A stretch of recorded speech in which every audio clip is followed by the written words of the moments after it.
This is Novel Marketing, the show for novelists who aren't necessarily fond of marketing, but still want to become best-selling authors. Episode 106. I'm James L. Rubart, but you can call me Jim. I'm Thomas Umstadt Jr. And in this episode, we're going to talk about book covers, which I would say, Thomas, love to get your input on this, but I would say it's probably the most essential part of marketing. It's the most essential part of anything you do with regard to publicizing your book. Yes? It's one of those multipliers that if it equals 0, everything else you do doesn't work. So if you have a bad book cover, it doesn't matter how good your Amazon ads are, it doesn't how good your email marketing is, everything else will fail if your book cover is bad. So it is critical in that way. Okay, so we're going to dedicate this episode to talking about what you must do to make your cover a success. That's right. So let's talk a little bit about the purpose or the goal of a book cover. In order to understand how to have an effective book cover, let's take things down to the fundamentals. And like from an existential purpose, why have book covers? Why not just have text on a black background or a white background? Why have a book cover at all? Is this something you studied in philosophy in college, Thomas, or it's something you're just throwing out at the moment? So Steve, there's a famous story of Steve Jobs who for years didn't have a couch because he didn't have a satisfactory answer to what is the purpose of a couch? Like existentially, why do couches exist? And since he didn't have a satisfactory answer, he didn't have a sofa. Oh, you're in kidding. his house. Oh, I love that. His wife's great. Very patient with him and put up with it. So the primary function of a book cover is to incite curiosity and to communicate the genre of the book, but ultimately it's to sell the book. So the book cover's purpose is to convince someone to buy the book. Yeah, it's kind of like if you look at the first line of a novel. What is the first line of the novel? What's the purpose of the first line of the novel? We hear this again and again and again. It's to hook you into the first paragraph, and then the first paragraph hooks you into the rest of the book. So in the same way that a first line of a novel hooks you in, that book cover is the first hook in their mouth to convince them to buy it. That's right. So one of the important things to know about book covers is that it's not just art. One mistake that authors make is they'll hire an artist to do the book cover, and an artist lacks two important skills that make for good book covers, and that is graphic design, which is the use of typography and other graphic design elements, and then finally, package design. In some ways, a book cover is more like a box of Cheerios than it is like the Mona Lisa, right? So the box of Cheerios is designed to get you to, you're walking down the aisle, you see the Cheerios, it convinces you to pull the box off the shelf and put it in your cart. So you might not frame the Cheerios box, but you are going to pick it up and put it in your grocery cart. Yeah. That's right. If you go to the Metropolitan Museum of Art, they probably don't have Cheerio boxes on display. Although at the Met, you never know what they're going to feature because it's not art. It's something more functional. And while it's hard to say if art is successful or not, you can say if a book cover is successful or not. And you can say if a cereal box design is successful. If I see that cereal box and it doesn't convince me to buy the cereal box, or it doesn't convince me to buy the book, that box has failed as far as I'm concerned. Yes, and let's use your analogy, Thomas. It's a cereal box. What happens when you pick up that cereal box and look at it? What's the next thing you do? You flip it over to the back. Yeah. Or if it's me, I flip it over to the nutrition facts. Nutrients, yeah. So at least you turn, let's call it the spine of the cereal box, like the spine of a book. At least you're looking at that information. It has caused you to go further in.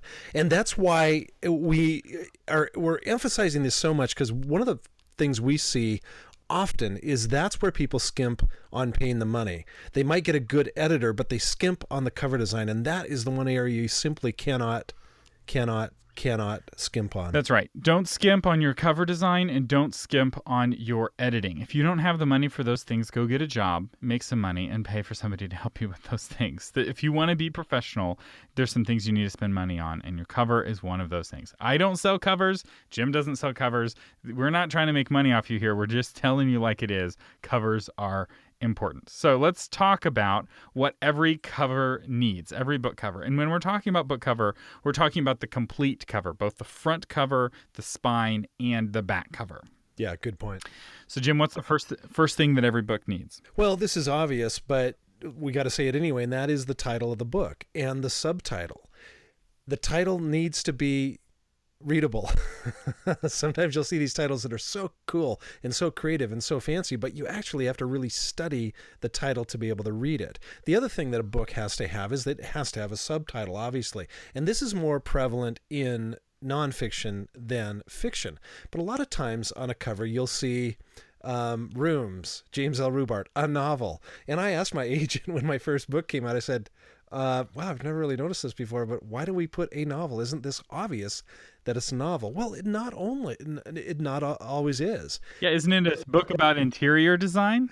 Yes, interior design, exactly. So when your designer comes back to you and says, yeah, we've got to call it a novel, that's okay. They know what they're doing. That's right. The next thing that every book cover needs is the name of the author. You want to have your name on there and just your name. No PhD, no anything around it. Just keep it clear. And we've done several episodes on author names and how to have a good one. So if this is your first book, I highly recommend that you spend some time thinking about your author name, because once you pick one, it's really hard to change. And if you make some mistakes, not that anyone on this podcast has made any mistakes with picking their pen name, it could really hurt you down the road. So the next thing that every book cover needs is back cover copy. This is the blurb. This is a sentence or two or three that describes your book. Jim, tell us about that. That first line of your back cover copy is just like the cover, just like the first line of your novel. It has to hook them in. Then we go on to the extended blurb, which can be up to anywhere from, as low as 90 words up to maybe 160, 170 words. These are the words that is going to cause somebody to open up the book if they're standing in a bookstore, or say they're online, read a little bit of the book in the sample area. These words are critical because these are the words, like a log line for a movie or a TV show. These are the words that are going to draw people in or not. And so this is another critical component of your book and your book cover. That's right. The next thing that your book cover needs is your author headshot, and we've actually done some episodes on headshots as well. If you go to the show notes, we'll have links to these episodes. It's novelmarketing.com/106. And in general, every book cover needs a headshot. There are some exceptions to this, and this ties in with the author as well. If you feel that your audience that you're writing to, it will be biased against you because of who you are, how you look, you may want to keep the headshot off. This maybe affects 1 or 2% of authors. The most common instance of this is male authors who write for romance readers. There's a concern amongst authors that women don't want to read romance books written by men, and so oftentimes men who write for a romance audience won't put their headshot on the book, and they won't have their name. They'll have initials. The same is true actually for women writing for fantasy. There was a belief that fantasy readers didn't want to read a fantasy book written by women. This is why J.K. Rowling is J.K. Rowling. She didn't put her name, she put her initials so that her gender was a bit obscure. Now, she just happened to be like the most successful novelist, in terms of money, maybe ever. And I think she's done a little bit to dispel the whole fantasy writers don't want to read books written by women. It's like, false. So I don't think that in general this is a good idea. I think, or to take it off, I think in general you want to have your headshot. You want to have a good headshot. It makes you more relatable, makes people more likely to read the book. The next thing you want to have there is the author bio. Now, we've actually done an episode on author bios as well. This is not the place to put your big, long, extended bio or even your medium bio. A bio on a book cover and even inside the book is going to be more brief, so you're going to use your short bio, but you need to have your bio on there. People, like Thomas said, they want to see you, they want to know a little bit about you, and that's what the author bio is going to do for you. Okay, the next pieces are pieces that might get left off if you're self-publishing your book. So far we've been hitting things that most people include. But the next thing is your ISBN number. You want to list the actual ISBN number of the book, and you want to use that ISBN number to generate a barcode. There are some websites online that will do this for you for free. There are also websites that will generate the exact same barcode for you for a fee. So I'll let you decide whether you want to do it for free or pay the fee. From the computer scanning perspective, there's no difference between the scanned, the one generated for free and the one generated from the website. And you may be like, oh, well, I don't really want a barcode on my book, and I don't want to pay for an ISBN number. This is one of those things that people subconsciously notice if it's not there. So when you flip over a book on the back, often it's the missing elements that make it feel self-published. If it's just a photo of the author and a bio and a bunch of text, that's going to feel self-published. Now, your typical reader is not going to tell you why it feels self-published, but one of the things that makes it look self-published is the lack of a barcode and an ISBN number. Another thing that is subconscious, but people will notice it subconsciously, and it will be an irritant to them, is if you don't have the publisher. You might say, well, I'm the publisher. I don't need to have a publisher on there. I don't need to create a name and that kind of thing. Actually, you do. Like Thomas just said, if somebody is viewing that, they might not know why it bothers them, but it'll bother them. Why? Because they've grown up all their life seeing the publishing house on the book cover. Yeah, it's typically in the bottom left corner of the back cover copy. And here's the deal. If you're independently publishing, all you have to do is go to your local county courthouse and get what's called in some states an assumed name, and in other states it's called doing business as, or a DBA.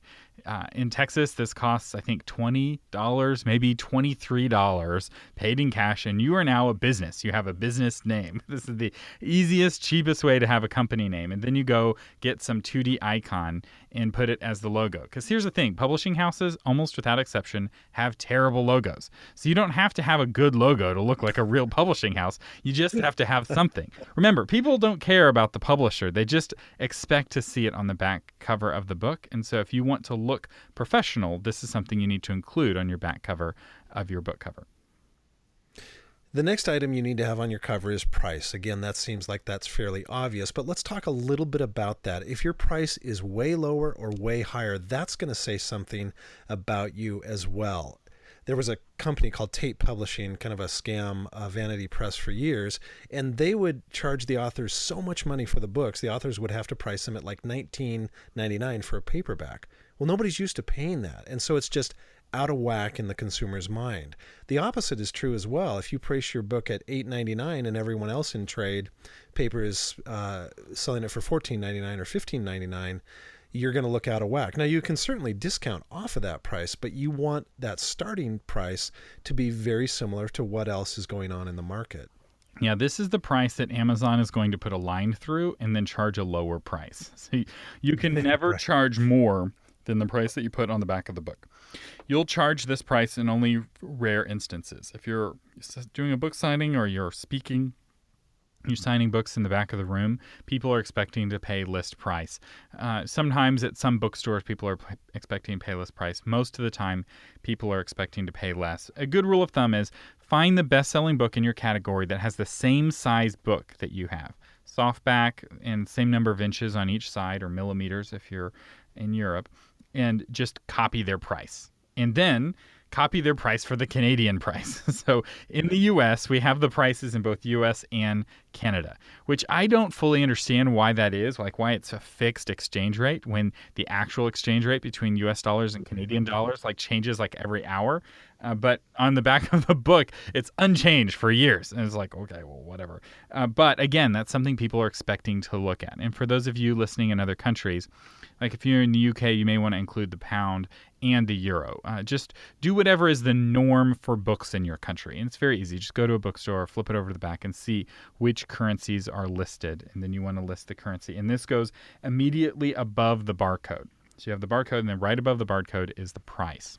One more thing I want to say on price, Thomas, is when people are signing at the back of the room, or say they're at a conference or they're speaking somewhere, I often see authors put the little sticker, because they might reduce it by $1 or something to incentivize people, and they put it on the front of the book. And there's this principle in Sales 101 that says, well, my product doesn't cost you anything until you see the value in it.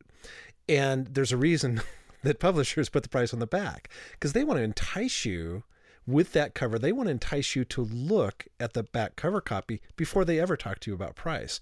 And so you're kind of shooting yourself in the foot if you put that sticker. And I see people doing this at conferences all the time. Don't put your sticker on the front. Put it on the back, so at least they're going to turn it over and get a glance at that back cover copy before they see what you're charging. Speaking of stickers, that leads us to the 9th thing you should put on your book cover. Now, this one is optional.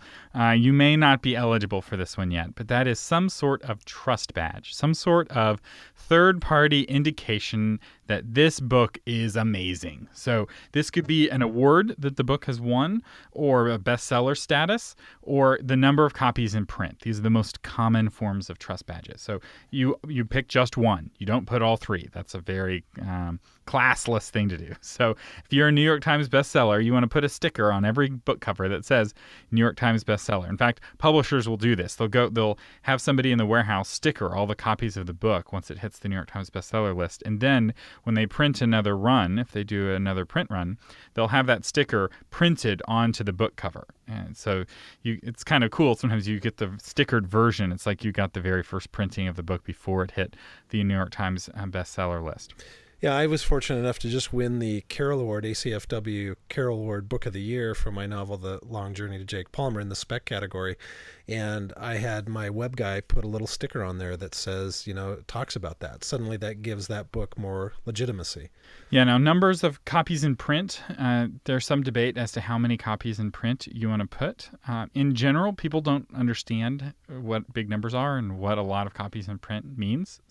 So there is an argument that any number here is going to look impressive, although I don't know if that's quite true. So I wouldn't put like 500 copies in print. That's not going to look good unless it's a limited run. So if you only print 500 copies, and once the 500 copies are done, then and each copy is numbered, so like this is copy 45 out of 500. Well, that totally changes the narrative. Generally speaking, you want to wait until you hit at least 20,000 copies before you use that as your trust badge.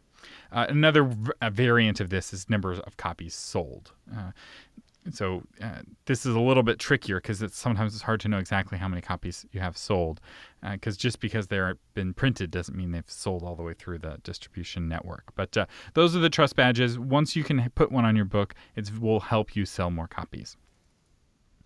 All right, the 10th thing to include on your book cover is shelving instructions. This is very, very commonly left off of the back of a book by independent authors. And it's one of those things that just makes it look a little bit more self-published. And it's because since they're not thinking, bookstores are going to sell my book, they're not thinking about helping those bookstore employees with shelving instructions. So if you take a traditionally published book, you look at the barcode and you look right above the price, right above that is going to be the genre of the book, and often the subgenre and the subgenre again. So it'll be fiction, fantasy, urban fantasy. And the reason for this is so that the minimum wage high school student who works at the bookstore can pick up the book, look on the back, and know what shelf to put it on.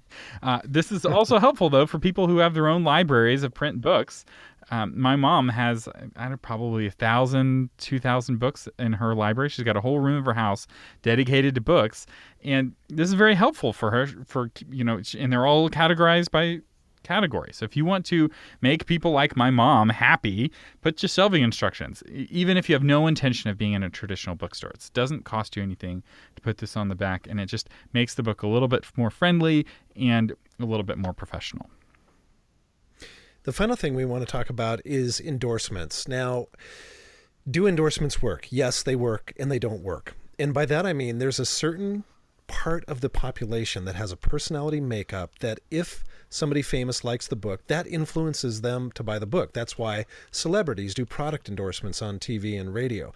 But there's 75% of the population that it just doesn't mean that much to them. So if you want to have a fun experiment, go to your Facebook page and ask your friends, are you influenced by endorsements or not? And you'll have some of them go, oh my gosh, yes. And some of them go, that doesn't matter to me at all. So when you're considering endorsements, yes, I think endorsements are wonderful. And I've gotten some really nice endorsements over the years, but they're not the end all. So don't kill yourself trying to get them. Although I will say one thing about endorsements. Sometimes if you look at the cover of a book and there's a little endorsement down at the bottom, if you took that endorsement off, it would almost look incomplete. So in some cases, that book cover is being designed in such a way that that little endorsement or that little blurb at the bottom actually makes the design look more professional. Now, the one key with understanding endorsements is to realize that endorsements work on people who respect the person doing the endorsement. So if I've not heard of the person who's endorsed your book, that endorsement has no effect on me, positive or negative. Now, there was a time in my life where if Seth Godin endorsed a book, if I saw his blurb on the cover, I would buy it, no questions asked, because I had such a high respect for Seth Godin and wanted to read everything he was reading so much that I was like, shut up and take my money. If Seth Godin likes it, that's good enough for me. We're good to go. Yeah, and there's some novelists that are like that. I've read every one of their novels. I wish they were writing novels faster, and if they've blurbed someone else's book, I'm more willing to take a flyer on it because I'm hoping that it's similar in style to that novelist who I have already heard of. So that's what you're hoping to get with your endorsements. And if you have a bunch of kind of mediocre endorsements, you can put those in your book. You can put them in the first few pages. That's great. And for some people, that may help win them over, and it doesn't cost too much. But in general, a good book cover is simple. And on that line, we have a couple of final pro tips. So we've talked to you about what every book cover needs to look legit. Now let's talk about some key pro tips to have it really like pop in the sense of like being a good cover, not just like this is a passable cover that has all of the required elements. So the first thing is to keep the potential for a series in mind. So if you're planning to write sequels to this book, you want room in terms of design elements, especially along the spine, so that these books will look good on the shelf. If they don't look good next to each other, it's going to really hurt your bookstore sales, and it's going to make it less likely that people are going to keep your book on their shelf if the series doesn't match itself.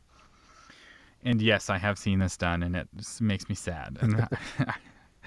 The other thing that's very important is that, remember, all of your ebook sales and many of your print sales are going to be online sales, which means people are not seeing your big, beautiful book cover. They are seeing a 1-inch tall version of your book cover. Yeah, and so what happens is a lot of times you'll say, come study my book cover, and you'll blow it up as big as you can on your computer screen. No, bigger. I want to see it bigger. Oh, it's so beautiful.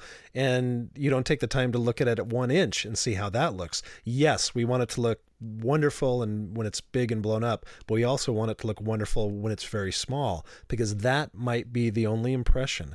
And now you're going to start to notice this, say, for example, if you're on Goodreads, where all these books that your friends are reading come in, and some of them you look at that 1-inch book cover in your email and you go, oh my gosh, it looks great. And the other, it's like you can't even make out what's going on in any way, shape, or form. So yes, blow it up and look at it, but also look at it in that very tiny size as well. That's right.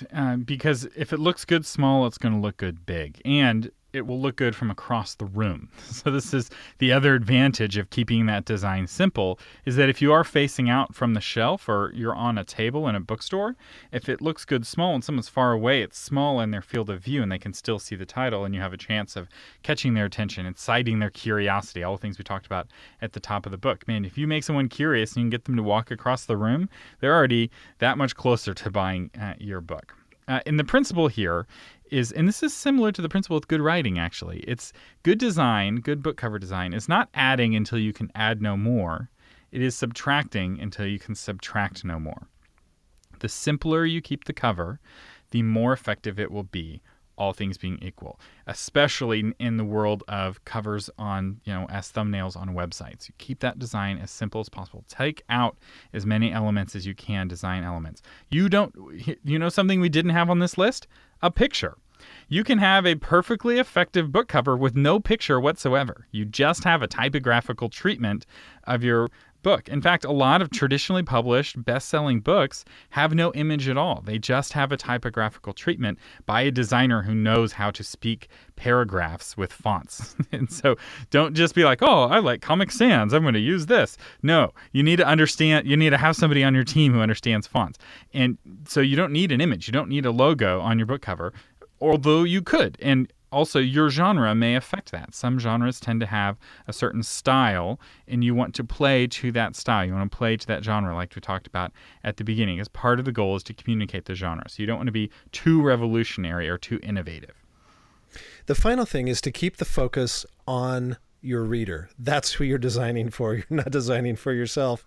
My friend Peter, I'm doing some consulting with him, and we were consulting on some book covers that he'd designed, and he showed me a couple of designs, and I said, that one, Peter, that one would appeal to me, but who's your target audience? Well, it's millennials. And I said, okay, see the one on the left? That's the one they're going to love. And I said, let's just do a Facebook test and just ask.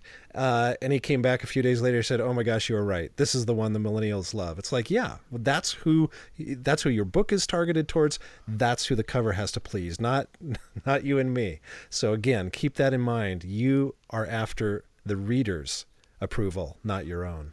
And one clever way of testing what readers think of your book cover is to buy Facebook ads targeting your demographic that reads your book with the different book covers and see which cover gets the most clicks.